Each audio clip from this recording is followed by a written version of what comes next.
Minsan gusto kong magsumbong sa'yo kapag pagod na ako.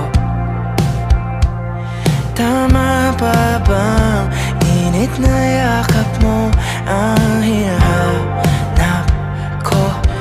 Minsan gusto ko tumawag sa'yo para lang marinig ko ang boses mo. Mali na ba kapag nakangiti ako?